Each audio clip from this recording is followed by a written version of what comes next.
السلام علیکم پیارے دوستو، آج ہمارے پاس ایک بہت ہی دلچسپ کہانی ہے آپ کے لیے، جس کا عنوان ہے شہزادے کا اغوا۔ بہت پرانے زمانے کی بات ہے کہ کسی ملک پر ایک بادشاہ حکومت کرتا تھا۔ اس بادشاہ کے نظم و نسق اور نیک دلی کی وجہ سے اس کی رائے بہت چین اور سکون سے اپنی زندگی بسر کر رہی تھی۔ اس ملک کے لوگوں کی خاص بات یہ تھی کہ وہ ہر وقت اپنے اپنے کاموں میں مصروف رہتے تھے، جس سے ملک بھی خوب ترقی کر رہا تھا اور لوگ بھی آسودہ حال تھے۔ ان کا بادشاہ نہ صرف یہ کہ بہت سمجھدار اور بہادر تھا، بلکہ وہ ایک پرامن پسند حکمران بھی تھا اور اب اپنے پڑوسی ملکوں کے ساتھ مل جل کر رہتا تھا۔ بادشاہ کا ایک چھوٹا سا شہزادہ بھی تھا، جس کی عمر یہی کوئی 2-2.5 سال کی تھی۔ شہزادہ بہت ہنسمکھ اور کھلنڈا تھا اور دن بھر محل میں گھٹنوں گھٹنوں چل کر خوش ہوتا تھا۔ بادشاہ نے اس کے لیے پورے محل میں دبیز اور قیمتی قالین بچھوا دیے تھے تاکہ وہ آرام سے ان پر چلے پھرے اور مٹی وغیرہ سے محفوظ رہ سکے۔ بادشاہ کے پڑوس میں ایک اور ملک بھی تھا۔ اس کا موجودہ بادشاہ کسی زمانے میں اسی ملک کا وزیر تھا، مگر پھر اس نے سازش کر کے اس ملک کے بادشاہ کو قید کر دیا اور خود تخت پر قبضہ کر کے بادشاہ بن گیا۔ وہ تو اس کو قتل کر دینا چاہتا تھا، مگر ایک بات کی وجہ سے مجبور ہو گیا تھا۔ اس بادشاہ کے پاس ملک کے خزانوں کی چابیاں تھیں۔ ان چابیوں کو وہ ایک خفیہ جگہ پر چھپا کر رکھتا تھا۔ وزیر نے بادشاہ پر بہت سختیاں کی تاکہ وہ خزانے کی چابیاں اس کے حوالے کر دے، مگر بادشاہ سمجھ گیا تھا کہ اگر اس نے چابیاں اس نمک حرام وزیر کے حوالے کر دیں تو یقیناً وہ اسے مروا دے گا، اس لیے وہ چپ چاپ ہر اذیت سہ لیتا تھا۔ وزیر ایک لالچی آدمی تھا اور اسے دولت جمع کرنے کا جنون کی حد تک شوق تھا۔ اسی لالچ کی وجہ سے اس نے اپنے آس پاس کی تمام چھوٹی چھوٹی ریاستوں پر فوج کی مدد سے چڑھائی کر دی اور ان پر قبضہ کر کے ان کی ساری دولت ہتھیا لی۔ ان کامیابیوں کی وجہ سے اسے یہ غرور ہو گیا تھا کہ وہ جس ملک پر بھی چاہے حملہ کر کے اس پر قبضہ کر سکتا ہے۔ ایک دن اس کے ذہن میں خیال آیا کہ اس کا پڑوسی ملک بہت خوشحال ہے، نہ صرف اس کے خزانوں میں بہت مال و دولت ہے بلکہ رعایا بھی بہت امیر ہے۔ یہ سوچ کر اس کے منہ میں پانی بھر آیا اور ایک روز اس نے اچانک رات کی تاریکی میں اپنے پڑوسی ملک پر حملہ کر دیا۔ یہ اس کی غلط فہمی ہی تھی کہ وہ آسانی سے پڑوسی ملک سے قبضہ کر لے گا۔ اس کا بادشاہ نہایت زیرک اور سمجھدار تھا۔ اس کی نظر حکومت کے ہر شعبے پر ہوتی تھی۔ اس نے فوج کو بھی پوری طرح تیار کر کے رکھا ہوا تھا۔ اس حملے کے جواب میں اس کی فوج نے بڑی جواں مردی سے اس مکار بادشاہ کا ڈٹ کر مقابلہ کیا اور نہ صرف اسے شکست دی بلکہ اس کے ملک کے ایک بہت بڑے حصے پر قبضہ کر لیا۔ اس جیت کی خوشی میں ہر طرف جشن کا سا ایک سما تھا۔ بادشاہ نے جنگ کے نتیجے میں جیتے ہوئے علاقوں میں اپنے گورنر مقرر کیے اور محل واپسی کی تیاریاں شروع کر دیں۔ اسے اپنے ننھا شہزادہ بہت یاد آ رہا تھا، جس کو دیکھے ہوئے بہت دن ہو گئے تھے۔ اس شکست نے اس مکار بادشاہ کو بوکھلا کر رکھ دیا تھا۔ بجائے اس کے کہ وہ پڑوسی ملک پر قبضہ کرتا، اس نے اپنے ملک کا بھی ایک بڑا حصہ گنوا دیا تھا۔ وہ اپنی اس عبرتناک شکست کا بدلہ لینے کے لیے بےتاب تھا اور اس کے ذہن میں ایک شیطانی منصوبہ آ رہا تھا۔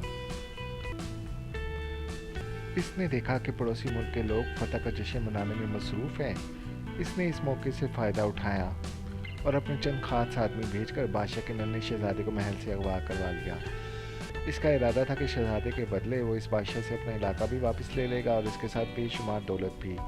ادھر جب بادشاہ میدان جنگ سے واپس اپنے محل میں آیا تو وہاں پر ایک کوہرام برپا تھا۔ شہزادے کی گمشدگی نے سب کو پریشان کر دیا تھا۔ شہزادے کی کنیزیں چیخو پکار کر رہی تھی۔ ملکہ نے رو رو کر برا حال کر لیا تھا۔ محل کے محافظ الگ پریشان تھے۔ ان کے ہوتے ہوئے کسی نے شہزادے کو اغوا کر لیا تھا اور اب انہیں بادشاہ کے عتاب کا ڈر تھا۔ بادشاہ کو جب شہزادے کی گمشدگی کے متعلق پتہ چلا تو خود اس کا غم سے برا حال ہو گیا۔ فتح کی ساری خوشی ہوا ہو گئی اور وہ سر پکڑ کر بیٹھ گیا۔ تھوڑی دیر بعد جب اس کے کچھ ہوش ٹھکانے آئے تو اس نے اپنے وزیروں اور شہر کوتوال کو طلب کیا اور انہیں اپنے محل کے پائے باغ میں لا کر ان سے واقعے کی تفصیل پوچھی۔ سب نے ہی یہ کہا کہ فتح کا جشن مناتے ہوئے ان کی توجہ کچھ دیر کے لیے شہزادے کی جانب سے ہٹی تھی کہ وہ غائب ہو گیا۔ سب کا یہی خیال تھا کہ اس کی گمشدگی میں محل کے کسی ملازم کا ہاتھ ہے۔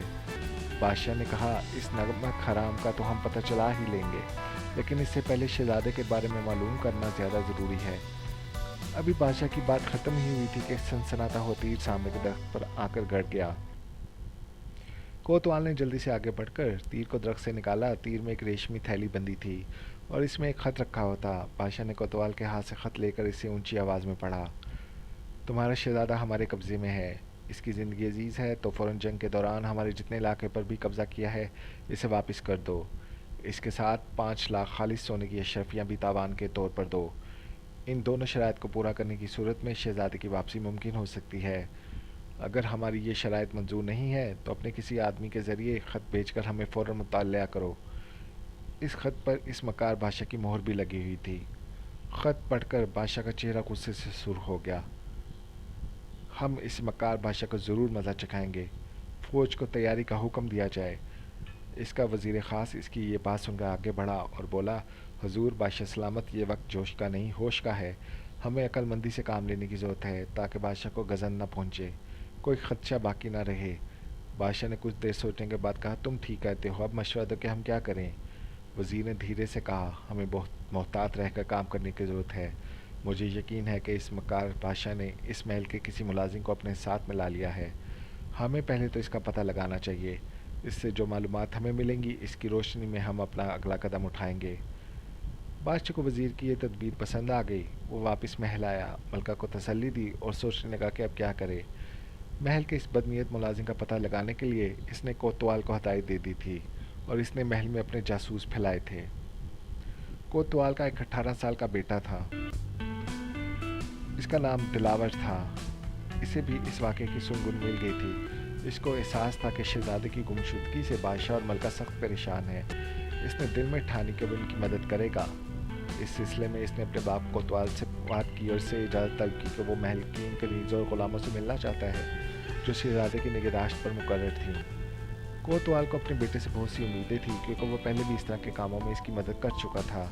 اس نے اس کو بخوشی اجازت دے دی۔ دلاور محل آیا اور کنیزوں اور غلاموں کے نگران سے کہا وہ ان تمام لوگوں کو پیش کرے جن کے ذمہ شہزادے کی دیکھ بھال تھی۔ یہ کل 6 لوگ تھے، 4 کنیزیں اور 2 غلام۔ 5 تو ان میں سے دلاور کے سامنے پیش کر دیے گئے تھے، لیکن ایک کنیز جس کا نام گل آرا تھا وہ غائب تھی۔ ایک کنیز نے دلاور کو بتایا کہ شہزادہ دل آرا ہی سے سب سے زیادہ مانوس تھا، وہی اس کا خیال رکھتی تھی اور شہزادہ کھانا بھی اس کے ہاتھوں سے کھاتا تھا۔ کنیزوں اور غلاموں کے نگران نے دلاور سے کہا، میں اب یہ آدمی دل آرا کے گھر بھیجتا ہوں، وہ اسے ساتھ لے کر آ جائیں گے، مگر دل آرا گھر پر نہیں ملی۔ اس کے شوہر نے بتایا کہ وہ صبح گھر سے محل جانے کے لیے نکلی تھی اور اب تک واپس گھر نہیں آئی ہے۔ اس کی گمشدگی نے سب کو یقین دلا دیا کہ شہزادے کی گمشدگی میں اسی کا ہاتھ ہے۔ دلاور سوچ میں گم تھا جب اسے اس بات کا احساس ہوا کہ دل آرا کہاں چلی گئی ہے۔ اس نے شام تک اس سلسلے میں بہت بھاگ دوڑ کی مگر کوئی نتیجہ نہ نکل سکا۔ وہ سخت مایوس ہو گیا تھا۔ کچھ دیر بعد شاہی محل سے ایک ہرکارا آیا اور کوتوال سے کہا، اسے بادشاہ سلامت نے طلب فرمایا ہے۔ کوتوال نے دلاور کو بھی ساتھ لیا اور بادشاہ سلامت کی خدمت میں حاضر ہو گیا۔ دلاور نے سب سے پہلے آج پورے دن کی روداش بادشاہ کے سامنے گوشے گزار کی۔ بادشاہ نے کہا، ملکہ کی حالت ہم سے دیکھی نہیں جاتی۔ ننھے شہزادے کی جدائی میں انہوں نے رو رو کر برا حال کر لیا ہے۔ ہمارا فیصلہ ہے کہ ہم تمام علاقے واپس کر کے اور 5 لاکھ اشرفیاں ادا کر کے اپنے شہزادے کو اس مکار بادشاہ سے آزاد کروا لیں۔ اس سلسلے میں ہم نے ایک خط بھی لکھ کر اس پر اپنی شاہی مہر ثبت کر دی ہے۔ اب تم کسی ایسے بااعتماد آدمی کا بندوبست کرو جو اسے وہاں تک پہنچا کر ہمارا شہزادہ واپس لا دے۔ کوتوال نے کہا، بادشاہ سلامت، یہ کام بہت اہم ہے، اجازت ہو تو میں دلاور کو یہ کام سونپ دوں۔ مجھے امید ہے کہ وہ اس کو بہتر طریقے سے سر انجام دے گا۔ ہمیں کوئی اعتراض نہیں۔ اگر اس کام کے پیچھے دل آرا کا ہاتھ ہوا تو ہم اسے سخت سزا دیں گے۔ غداروں کے دل میں کوئی نرم گوشہ نہیں۔ بادشاہ نے غصے سے کہا اور اٹھ گیا۔ رات ہونے والی تھی مگر چونکہ معاملہ بہت اہم تھا اس لیے دلاور اور بادشاہ کا خط لے کر سفر پر نکل کھڑا ہوا۔ وہ اپنے گھوڑے کو سر پر دوڑاتا ہوا تیزی سے فاصلہ طے کر رہا تھا۔ ندی، نالے اور پہاڑوں کو عبور کرتا ہوا وہ آدھی رات کے وقت پڑوسی ملک کی حدود میں داخل ہو گیا۔ مسلسل سفر کی وجہ سے اس کا گھوڑا بہت تھکا تھکا سا نظر آنے لگا تھا۔ ایک جگہ اسے جنگل نظر آیا اور وہاں پر ایک ندی تھی۔ اس نے مناسب سمجھا کہ یہاں بیٹھ کر کچھ دیر خود کو بھی سستا لے اور گھوڑے کو بھی آرام کرنے دے۔ یہ سوچ کر وہ گھوڑا روک کر اس پر سے اتر گیا اور اسے پانی پینے اور گھاس چرنے کے لیے کھلا چھوڑ دیا۔ دلاور کو بھوک بھی لگ رہی تھی۔ اس نے تھیلے میں سے کچھ پھل نکالے اور انہیں کھاتے ہوئے جنگل میں آگے کی طرف نکل گیا۔ ابھی وہ کچھ دور ہی چلا تھا کہ اسے آگے روشنی ہی سی نظر آئی۔ اس کے ذہن میں فوراً خیال آیا کہ ہو نہ ہو یہ لوگ ڈاکو ہیں۔ وہ جھاڑوئیوں کی اوٹ لے کر کچھ اور آگے بڑھا۔ اس نے دیکھا وہاں اکیلا اور روشن ہے